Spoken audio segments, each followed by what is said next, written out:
Boa noite, sejam bem-vindos neste espaço de entrevista. Convidamos hoje a cabeça de lista do PTP às eleições antecipadas para 26 de maio. Raquel Coelho quer voltar a colocar o Partido Trabalhista no Parlamento Regional.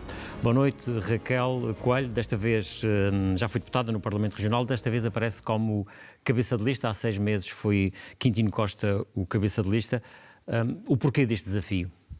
Bom, porque eu acho que agora mais do que nunca é preciso moralizarmos a política madeirense. Depois de tudo aquilo que tem acontecido nos últimos anos, nós precisamos de pessoas sérias na política, capazes, determinadas, corajosas, e essa é a candidatura do Partido Trabalhista Português. Nós temos como número 2 da lista o ex-deputado Gil Canha, que foi o homem responsável pela queda deste governo, foi o homem que fez as caixas no Ministério Público, que originaram esta grande investigação do DCAP, que levou a um avião da Força Aérea e à Justiça do Continente a entrar na Madeira para tentar capturar, neste caso, a corrupção que atingiu a cúpula madeirense. E, portanto, enquanto nós não resolvermos esta problemática da cultura latina que enferma na política madeirense, em que os políticos usam a causa pública não para servir as pessoas e a população, mas para se servir a si próprio. Portanto, nós não conseguimos libertar recursos para garantir o bem-estar das pessoas, e o que nós queremos é proteger o orçamento regional, proteger o orçamento de uma série de famílias, empresários, oligarcas que ficaram ricos à conta do orçamento regional e que neste momento já mandam mais que o próprio governo, já mandam mais que os políticos, mandam na sombra. E é preciso haver pessoas determinadas, corajosas, com firmeza para fazer essas denúncias. E provou-se que, passados estes anos todos, desde que o Partido Trabalhista Português e também os democratas ligados ao jornal Garajal, que eles tinham razão, que a corrupção existe, que é um problema sério, que está a parasitar os nossos recursos e nos está a retirar qualidade de vida. Se bem que nesta altura o processo ainda está em fase de investigação e, portanto, ainda não há condenações a esse nível. Mas para a Raquel já é suficiente aquilo que aconteceu? E para mim não é, nem para ninguém que está na política de uma forma ativa, é novidade os casos de corrupção que têm vindo surgindo na opinião pública. Aliás, temos acompanhado nos últimos tempos, a cada semana sai um novo caso de corrupção. Parece que não havia um negócio na Madeira onde os nossos governantes não tivessem a receber contrapartidas. Não admira que, apesar de todo este enxovalho, esta chacota que a Madeira tem sido alvo, que os nossos governantes continuem alapados ao poder. Como é que se aceita que o Dr. Miguel Albuquerque continue? Aliás, nós vimos o próprio Congresso do PSD Madeira, em que verificamos que na Madeira a corrupção está completamente banalizada. Aliás, até mais que isso, de certa forma, endeusou-se pessoas que estiveram presas, que são suspeitas de crimes de corrupção, e não é de 1, 2, nem 3, são 8 crimes. Corrupção, até de atentado ao Estado de Direito. Imaginemos o que é termos um presidente do governo regional, que é a figura que deve zelar pelo Estado de Direito, estar acusado do crime de atentado ao Estado de Direito. Portanto, a gente chegamos a este absurdo. E depois vimos o Congresso do PSD a glorificar a corrupção, enquanto o resto do país para Raquel... com a situação política da Madeira. Até vimos que Montenegro se recusou, se esquivou, inventou uma desculpa esfarrapada com vergonha de vir à Madeira, e aqui nada disso acontece. Portanto, se nós, a corrupção na cúpula madeirense, da forma tal como ela é feita tão despoderadamente, se fosse num país desenvolvido, se fosse na Europa civilizada, portanto, esta gente já estava toda, portanto, presa. Esta gente não estava à frente não tinha poder para estar à frente de qualquer organismo público. A Raquel diz que vem para tentar moralizar a política, não é? De certa forma. Olhando para o atual cenário político regional, acha que é possível com os partidos que estão e com os atores políticos que estão nos diferentes partidos para que isso possa desta vez acontecer? Isso depende dos eleitores, não é? Depende de onde os madeirenses vão depositar aquilo que é o seu voto. Eu acho que se os madeirenses quiserem correr com este regime podre, caduco, corrupto, que passou de um regime despota para um regime corrupto. A gente livramos do Dr. Alberto João Jardim, que tinha uma postura antidemocrática, e depois passamos para o Dr. Miguel Albuquerque. Pensávamos que podíamos respirar um pouco fundo, mas na verdade o Dr. Miguel Albuquerque infelizmente deixou-se levar pela corrupção. E o que verificamos é que os madeirenses não podem continuar a aceitar isto. E não sei se os madeirenses vão querer que a Madeira tenha o seu próprio Isaltino Moraes. E não sei se os madeirenses vão querer que a Madeira seja um género de um Brasil, em que se aceita que os políticos roubem naturalmente. Ele rouba, mas faz. Isto até é o slogan que se usa no Brasil. E eu não sei se os madeirenses querem essa imagem. Mas a Raquel Coelho está a partir de um princípio que é: para si as suspeitas são, no fundo, que é aquilo que existe neste momento e os indícios, mas a verdade é que houve um processo e houve um juiz que depois decidiu que afinal não havia muitos indícios para que aquelas pessoas continuassem detidas ou que tivessem medidas de coação mais gravosas. Portanto, os processos naturalmente continuam, estão a ser investigados, mas para a Raquel Coelho, neste momento, já não há dúvidas. Para mim, não há dúvidas. Mas se os madeirenses... Mas nem sequer dá o benefício da dúvida à Justiça e aos tribunais. Se os madeirenses ainda têm dúvidas, devem-se questionar porque é que o Dr. Miguel Albuquerque se escondeu na imunidade parlamentar. Porque é que o Dr. Miguel Albuquerque não fez como se comprometeu a pedir o levantamento da sua imunidade parlamentar e a limpar o seu nome na Justiça? O Dr. Miguel Albuquerque recusou-se a fazer isso, portanto.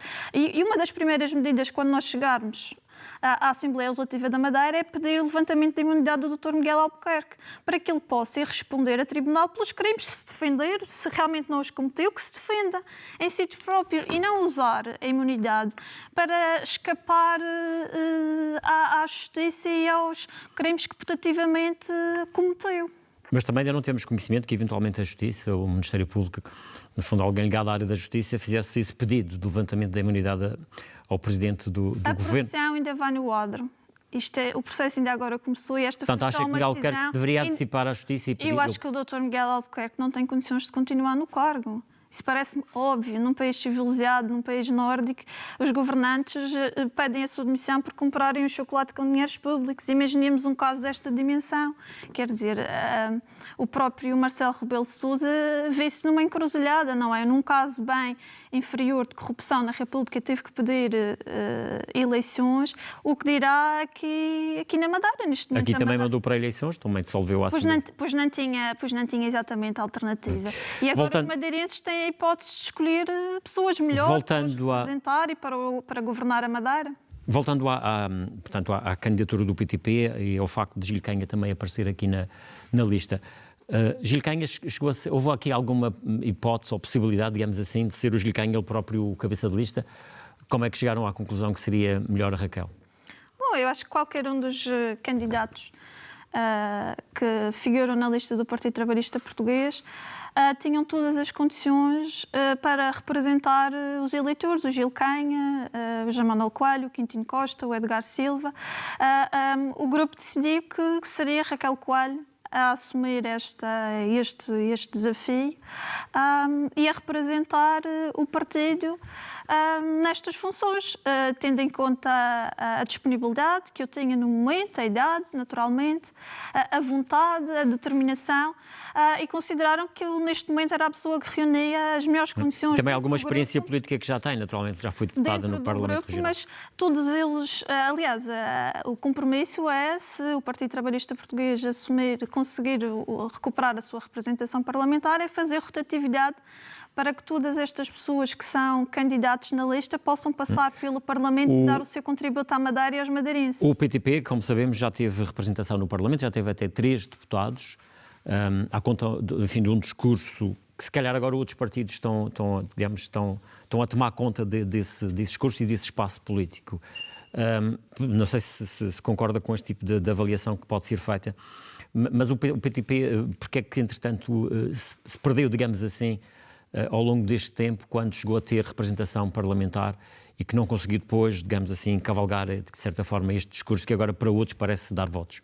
Em democracia é normal perder, ganhar. O que não é normal é ganhar sempre. O que não é normal é termos um partido no poder durante quase 50 anos. Isso é que é normal do ponto de vista democrático.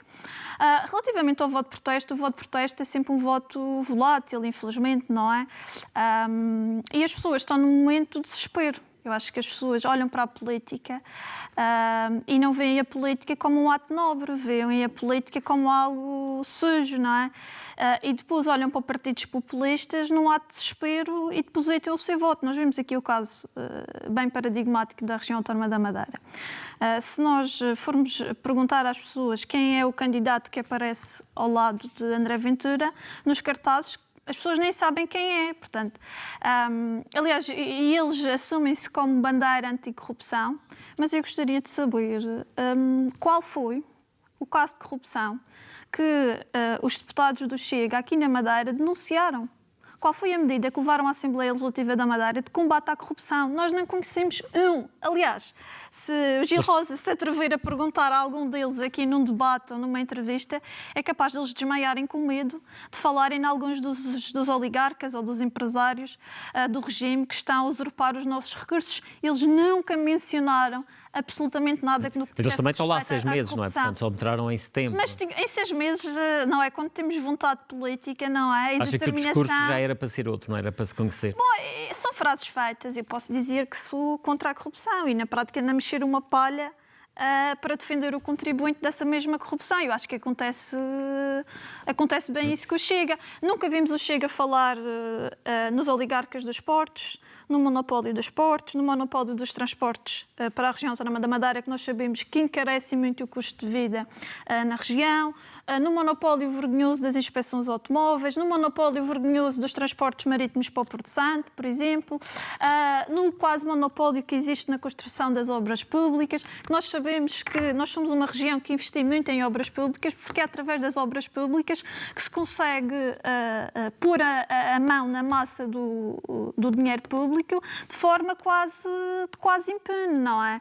Portanto, não é por acaso que nós somos uma região que tem sido devastada, completamente a paisagem, descaracterizada com betão e cimento, porque é através das obras públicas que os nossos governantes têm em muito enriquecido. E é bom que se diga isto. E onde é que nós vemos os elementos por exemplo, do Chega, que fala muito e tem cartazes espalhados por toda a Madeira a dizer que vai combater a corrupção, mas alguém se atrever a perguntar a eles, mas que casos de corrupção concretos é que pretendem combater, eles são capazes de ter até um desarranjo intestinal porque morriam de medo de enfrentar os lobbies empresariais, que são muito poderosos na Madeira e que controlam também a própria comunicação social e que nos perseguiram ao longo dos anos. É bom que as pessoas saibam que nós fomos perseguidos por estes oligarcas através de processos em tribunal. E toda a nossa mensagem foi escondida da própria comunicação social, que também é controlada por estes oligarcas. E o que nós nos propomos é libertar a Madeira destes oligarcas, que o povo possa ter uma voz novamente junto. Raquel Coelho, se for eleita para o Parlamento Regional, enfim, pode haver aqui uma configuração que possa ser também um deputado ou vários de outros partidos que se possam juntar para apresentar aqui digamos, uma alternativa de governo. A Raquel Coelho estaria disponível para uma solução dessas? Bom, nós estaríamos disponíveis para uma solução que envolvesse um conjunto de medidas e com forças democráticas, naturalmente. Fazer acordos com o PSD, fazer acordos até com o próprio Partido Socialista e fazer um acordo com o diabo, porque são pessoas e são partidos que já provaram que não estão para defender a região, mas estão muitas vezes para defender os interesses individuais. Portanto, a Raquel fecha também as portas a um eventual entendimento com o próprio Partido Socialista? Sim, o Partido Socialista, com o Sr. Professor Paulo Cafufo e Miguel Iglesias à cabeça, é impossível haver qualquer acordo com este partido, não é? Porque eles são pessoas que se mostraram pouco dignas dessa nossa confiança e as pessoas até não nos podem culpar de não ter tentado, porque nós tentamos na Câmara do Funchal e acabamos saneados por parte de Paulo Cafuf e Miguel Iglesias para proteger os interesses dos oligarcas dos portos, que foi aquilo que aconteceu. E, portanto, nós vemos que com estas pessoas nós não podemos trabalhar, porque não são pessoas de confiança, são desleais. Não estão aqui para servir os madeirenses, estão para servir os seus próprios interesses privados. Portanto, mesmo que vá para a Assembleia, mesmo que se volte a ser eleita, portanto, o PTP será sempre um partido de protesto na Assembleia e não propriamente disponível para soluções de governo. Nós estamos disponíveis para uma solução de governo, desde que seja com forças democráticas e que... Mas quais são as forças democráticas, então, que ilhas? Por exemplo, temos N partidos, temos o JPP, temos o Bloco de Esquerda, temos o PCP, portanto, há condições mais do que suficientes para haver uma solução. Até pode haver uma solução com o próprio Partido Socialista, sem o Sr. Professor Paulo Cafuf e sem o Miguel Iglesias. Mas com o Partido Socialista não, está completamente fora de questão, porque ele, quando nós estivemos em união na coligação Mudança e que depois foi a coligação Confiança, nós acabamos traídos. Portanto, todos os ideais da coligação Mudança e depois Confiança foram completamente traídos. Aliás, eu até responsabilizo o Paulo Cafuf pela perpetuação do Partido Social Democrata no poder, porque ele impediu que houvesse uma alternativa credível. Ele estragou com o trabalho de anos e anos da oposição. A oposição teve um momento histórico na vida, esqueceu as suas diferenças políticas, uniu-se para garantir uma alternância política na Madeira, coisa que nunca aconteceu no governo. E o senhor professor Paulo Cafuf destruiu isso tudo, por egoísmo, por falta de lealdade, para se aliar com os empresários que foram criados pelo Dr. Alberto João Jardim, os oligarcas que foram criados pelo Dr. Alberto João Jardim e que agora já controlam vários partidos, inclusive o Partido Socialista, o CDS e o PSD. Raquel Coelho fala muito nos empresários, mas é porque é claramente contra as grandes empresas, os empresários, ou é eventualmente por alguma prática que considera que não seja mais adequada? Eu acho que nenhum partido é contra os empresários. Eu acho que o que as pessoas são contra é o proteccionismo que é dado.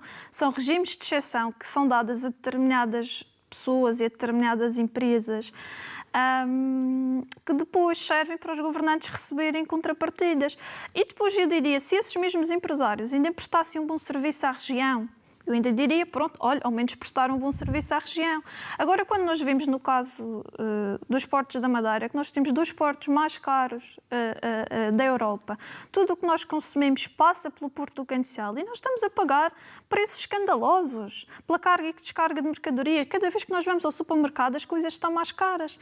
E pior, nós recebemos dinheiro da União Europeia, do POSEI, exatamente para fazer face aos custos dos transportes e nós temos uma região insular e depois os madeirenses não veem essa discriminação positiva. Porquê? Porque estamos a pagar um tributo à empresa que está a explorar o Porto do Cancel à borla, caso que não acontece em mais nenhum porto de Portugal. Isto é um caso de exceção que existe na Madeira.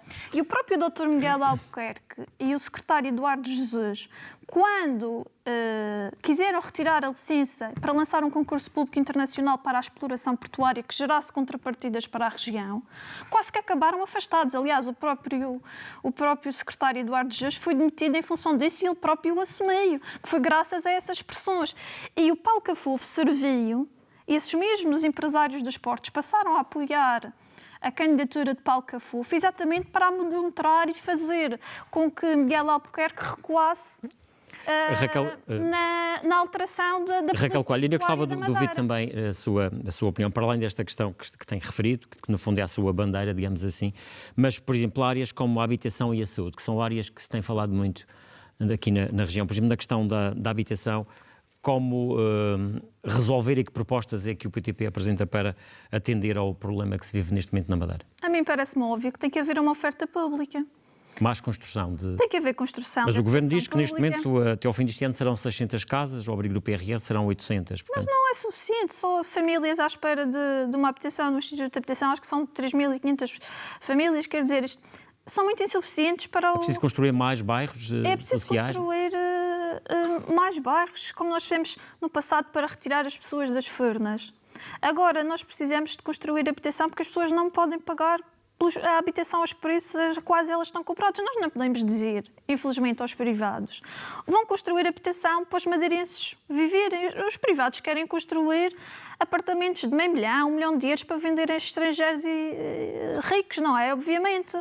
E o que é que nós vamos fazer perante isso? Nós temos que ter uma oferta pública. Nós não podemos deixar um setor tão importante nas mãos dos privados, que os privados querem o lucro. Portanto, é preciso definir aqui um plano de Mas é preciso racionalizar recursos para a habitação. Nós vimos agora que o Sr. Miguel Albuquerque escolheu e trouxe novamente o ex-vice-presidente do governo, Cunha e Silva, que foi o homem responsável pela dívida da Madeira, por se meter a Madeira no prego.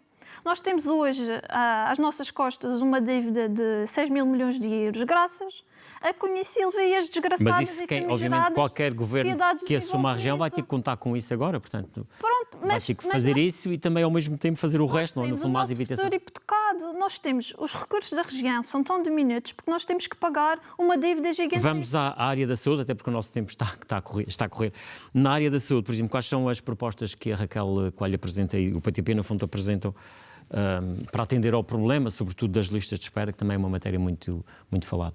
É uma melhor gestão e mais dinheiro, mais recursos. Novamente, nós precisamos de racionalizar recursos, nós precisamos de ir buscar dinheiro ao orçamento regional para investir na saúde, nós precisamos de contratar mais profissionais de saúde. Nós vimos que nós investimos nas infraestruturas, nós até temos as infraestruturas nos vários concelhos da região de saúde e afins, e depois elas funcionam a meio gás, porque não têm os médicos, não têm os enfermeiros, não têm os equipamentos de diagnóstico. E depois o que nós verificamos é que cada vez que as pessoas precisam de recorrer aos serviços de saúde, funciona tarde e mal. Quem tem dinheiro vai ao privado, mas quem não tem dinheiro fica numa situação muito complicada. E depois nós vemos que esta própria degradação do Serviço Regional de Saúde interessa muito aos nossos governantes, que depois é usado como moeda de troca e quase como para comprar votos. Como nós vemos, chegamos ao absurdo de ouvir chamadas que acabaram por se tornar virais nas redes sociais, do próprio secretário da Saúde a prometer cunhas em troca de votos nas eleições internas do Partido Social Democrata. Chegamos a este absurdo. Portanto, e nós temos que acabar com o fator cunha na saúde. A saúde é de todos, não é só de alguns. Nós temos que ter maior transparência nas listas mais de dinheiro, espera. mais recursos humanos, no fundo. Sim, é isso que é necessário. E uma melhor gestão. Falamos de uma questão antiga que é o controle biométrico, não é? Portanto, a acessibilidade dos profissionais de saúde, também temos que garantir isso, nomeadamente dos médicos. Portanto, há muita coisa que tem que ser feita, é preciso coragem e determinação para o E no fazer. setor primário, a agricultura?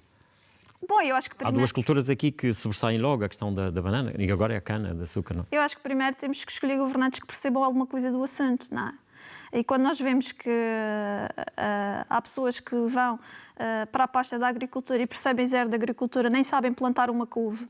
Portanto, pessoas que saem da ARAI e que depois vão para a saúde e que depois vão para a agricultura e que depois acham que proteger o meio ambiente e os nossos recursos naturais é entrar com catrapilhas na floresta laurisilva protegida pela Unesco. Portanto, isto são pessoas que não têm absolutamente noção de nada, são pessoas que não têm competência para o cargo, e nós precisamos de pessoas que percebam, que saibam as dificuldades de quem trabalha na terra, de quem a vida do agricultor é uma vida muito ingrata, e portanto é preciso alguém que perceba, que seja empático com a situação deles e que possa lhes dar o devido valor. E não é isso que se verifica. O setor primário na região foi completamente abandonado ao longo dos anos. Aliás, nós vemos... Mas, ultimamente, nós temos assistido, nomeadamente, portanto, o aumento do preço, por exemplo, daquilo que é pago ao produtor na cana-de-açúcar, na banana.